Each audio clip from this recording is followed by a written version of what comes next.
네, 안녕하세요. 정보스TV 정진관입니다. 오늘은 지상철 선로의 여의도 이상 도시를 만든다라는 주제로 대화를 나눠보도록 하겠습니다. 제 머리 위에 있는 이 역사들, 예를 들어서 서울역에서 석수역, 망우역에서 신내역, 이 모든 역사들이 오늘날 땅 위로 달리는 지상철 역사가 되어 이거를 땅 아래로 내리고 그 위에 이렇게 멋진 도시를 만든다라고 이야기하고 있어요. 누가 이야기하고 있냐면 서울시에서도 이야기하고 있고요. 그 상위 제대 윤석열 대통령 공약사항이기도 합니다. 어떠한 내용인지 빠르게 살펴보도록 할게요. 출발하겠습니다.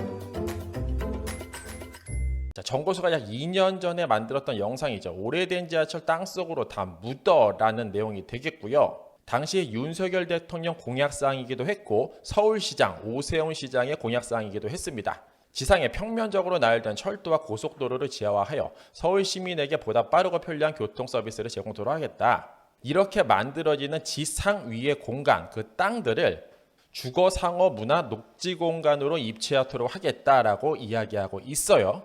그게 오늘날 조금 더 구체화된 자료가 발표가 됐더라. 자, 예를 들면 이런 거죠. 이렇게 지상 위에 올려져 있는 아주 오래된 약간 흉물스럽다라고 표현할 수도 있는 서울의 격과 잘 맞지 않는 이 철도 지상철 부지들을 다 땅 아래로 내리고 그 위쪽에 엄청난 여의도와 같은 도시를 만들도록 하겠다라는 발표가 되는데, 자, 기사 내용 빠르게 한번 살펴볼게요. 24년 10월 23일이고요. 제2의 연트럴파크를 조성토록 하겠다라는 내용이 됩니다. 서남권에서 동부권까지 서울도심을 잇는 약 68km 면적 122만 제곱미터 약 37만 평에 달하는 이 면적을 제2의 연트럴파크 이거를 만든다고 하는 건데 2년 전에 발표했던 그 자료와 비슷합니다. 업무, 상업, 문화시설, 복합개발을 만들어서 신경제 코어로 조성도록 하겠다. 자, 이게 왜 가능하냐면은 오늘날 영동대로 복합개발을 보면 알 수가 있어요. 충분히 가능성이 있고 사업성도 나온다라는 부분 체크해 볼 수 있고요.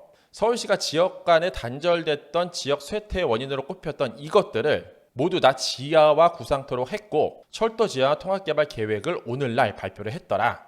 자, 연트럴파크 계속 이야기를 하는데 예전에 오래된 철도길을 오늘날 공원으로 덮었죠. 그중에서 연남동 구간이 가장 핫한데 아주 오래전 약 14, 15년 전부터 했던 사업이 되고요. 오늘날은 이렇게 멋진 거리로서 많은 사람들이 찾는 모습을 볼 수가 있습니다. 그렇기 때문에 충분한 성공 사례가 있고 상권 활성화도 있고 외국인 유치도 가능하기 때문에 이 사업의 연장선으로서 오늘날 조금 더 큰 프로젝트가 되더라. 이렇게 많은 행사도 이쪽 일대에서 할 수가 있죠. 자, 연트럴파크 같은 경우에는 이렇게 시작을 해요. 버려진 철길에서 시민의 문화 산책로 경의선 숲길은 마포에서 용산구까지 이어지는 6.3km 선형 공원입니다. 그런데 본 발표에서는 철도 선로는 공원으로 만들고 철도 역사 부지는 복합 개발을 하겠다고 이야기하고 있어요. 왜 이 사업을 하냐 봤더니 소음과 진동, 공해 유발이 상당해서 서울의 격을 좀 더 높이기 위해서 이 공사를 하게 되는 거고 특히 철로 지상 구간의 서울 내에서 상대적으로 낙후된 서남권, 동부권을 관통하고 있는 서울의 균형 발전을 위해서 철도 지하화가 필요하더라. 그 결과 올 1월, 24년 1월이죠. 철도 지하화 및 철도 부지 통합 개발에 관한 특별법이 제정이 됐더라라고 이야기하고 있습니다. 자, 그 지도는 이렇게 경부선 일대와 경원선 일대로 구분을 하고요. 머리 살짝 치워볼게요. 약 26조 원의 예산을 투하해서 개발토록 하겠다라고 서울시는 이야기하고 있습니다. 자, 그 세부 선로는 이렇게 보시는 바와 같이 나와 있는데 이게 올 말에 선도구역이라고 해서 조금 더 구체화되고 먼저 하는 사업 그게 정해질 예정이다. 자, 그 결과 앞으로 우리 눈에는 이러한 모습이 보일 것이다 라고 서울시는 이야기하고 있습니다.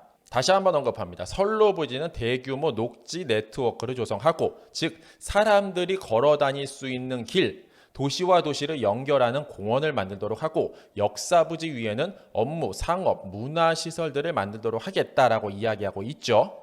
자, 연트럴파크를 예를 들어서 한번 생각을 해보면 대규모 녹지 공간이 만들어지면은 오늘날 철도 역사길 그 좌우측은 매우 낙후돼 있어요. 도시 상권은커녕 사람들이 별로 살고 싶지 않죠. 왜냐하면 지상철 시끄러워요. 먼지도 많고요. 그게 녹지화 조성이 되면 그쪽 일대는 반드시 상권이 살아나는 마법 같은 일이 일어날 수밖에 없고요. 더 나가서 그렇게 멋진 공원을 거닐다 보면 이렇게 엄청난 업무 상업 시설 또한 들어가게 된다. 자, 부중성 공식, 서울을 더 늘릴 수 없고 이미 도시가 다 형성이 돼 있기 때문에 없던 땅을 만들어내야만 해요. 그 결과 이러한 방법을 택했다.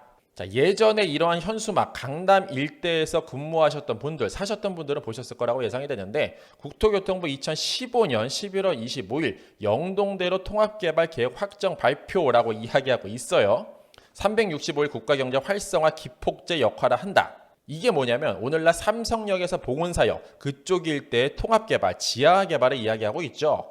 자, 당시에 이런 발표를 했습니다. 1층은 광장을 만들고 오늘날 영동대로를 땅 아래로 묶고 그 위에 광장을 만들고 지하는 버스, 택시, 지하 2, 3층은 공공상업시설, 4층은 통합대업실, 5층은 광역철도, 6층은 위례 신사선을 넣도록 하겠다라고 이야기하고 한 10년 정도를 계획으로 잡았었습니다. 자, 조감도를 보면은 엄청나지 않을 수가 없어요. 좌측에는 코엑스 있고요. 그 옆에는 인터컨티넨탈 호텔 있고 그 우측에는 GBC 타워, 현대사옥이 들어가죠. 그런데 오늘날 이 현대사옥의 높이, 층수, 건물수 이런 것도 사실 아직 정해지지 않았죠. 먼 예정, 미래가 될 수밖에 없고 더 커다란 시선으로 보면은 코엑스 일대, 영동대로뿐만 아니라 잠실까지도 개발한다고 이야기하는데 아직 좀 먼 얘기다. 왜냐하면 오늘날 현재 모습은 이렇게 나타나고 있죠. GBC는 아직 어떻게 할지 방향을 못 잡고 있고 지상 녹지 공간은 아직 좀 먼 얘기지 않을까. 더 나가서 위례 신사선 같은 경우에도 아직 확정 발표도 안 났죠. 이번에 발표한 지상철 지하화 작업 또한 한 10년 정도를 내다보고 발표를 했는데 이보다는 조금 더 시간이 걸릴 수밖에 없다. 그러나 하기만 하면은 대박인 거는 분명하다. 이러한 부분 체크해 볼 수 있습니다. 자, 그러면은 서울시장이 어떻게 발표했는지 한번 보고 오도록 하겠습니다. 자, 한번 보시죠. 하지만 서울시와 서울시민의 오랜 바람에 정부가 응답해서 올해 1월에 철도 지하화 통합개발법이 제정돼서 그 제도적 기반이 드디어 마련됐습니다. 정부는 올해 말까지 지자체들의 제안을 받아서 선도사업지를 선정할 계획입니다. 선도사업지로 선정이 될 경우에 사업이 약 1년 정도 앞당겨지게 됩니다. 서울시는 오는 25일 국토교통부에 선도사업지 개발 계획을 제출할 예정인데 오늘 발표하는 이런 내용이 담겨져 있습니다. 우선 사업 구간은 면밀한 기술적인 검토를 바탕으로 해서 실현 가능한 최적 구간인 경부선 일대 34.7km, 경원선 일대 32.9km로 총 67.6km에 이릅니다. 이 구간은 총 15개 자치구를 통과합니다. 그리고 역사는 39개소가 포함됩니다. 서울시는 이 구간에 선로 부지를 대규모 녹지 네트워크인 공원으로 조성하고 철도 역사 부지는 매각을 전제로 한 개발 가용지로 창출해서 도시개발 및 역세권 개발에 활용할 계획입니다. 자, 마무리하면 이렇습니다. 지상철 선로 위 여의도 이상의 도시가 만들어지는 것은 이미 정해졌고요. 그 섹터 또한 명확하게 결정이 되었습니다. 그러나 본 사업 또한 계획처럼 차근차근 진행되기는 사실 어렵고 한 10년 정도의 시간보다는 그보다 조금 더 넉넉한 안목과 인내로 기다릴 필요는 있다. 그러나 지상철 철도가 지하화되면 그 좌우측의 상권은 살아날 수밖에 없고 부동산의 가치, 가격 또한 굉장히 올라갈 것이고 역사 철도 부지를 머금고 있는 그 일대, 그 땅들을 굉장히 많은 기업들이 탐내고 선호를 할 것이 분명하다. 즉 서울은 조금 더 매력적인 도시로 점점점 성장할 수밖에 없고 외국인들이 찾는 지역이 될 수밖에 없다. 그러나 대한민국이라는 커다란 안목으로 봤을 때 너무 서울에만 이러한 것들이 집중됨에 있어서 그 괴리는 점점점 더해질 수밖에 없다. 그 결과 서울은 앞으로 더욱더 부동산 가격이 올라가게 될 것이고 지방, 사람이 살지 않는 곳, 저출산이 지속되는 곳 이러한 곳들은 점점점 매력을 잃어갈 것이다. 자, 따라서 앞으로 투자 방향성 어떻게 잡으실지 정보수의 땅 따먹기와 함께 꾸준하게 체크하시기를 권면드리고요. 올해 말에 선도지구로 결정되는 그 지역 발표된과 동시에 정보수 영상 만들 예정이니 꾸준하게 함께 하시길 권면드리겠습니다. 이상으로 정보수였습니다. 안녕.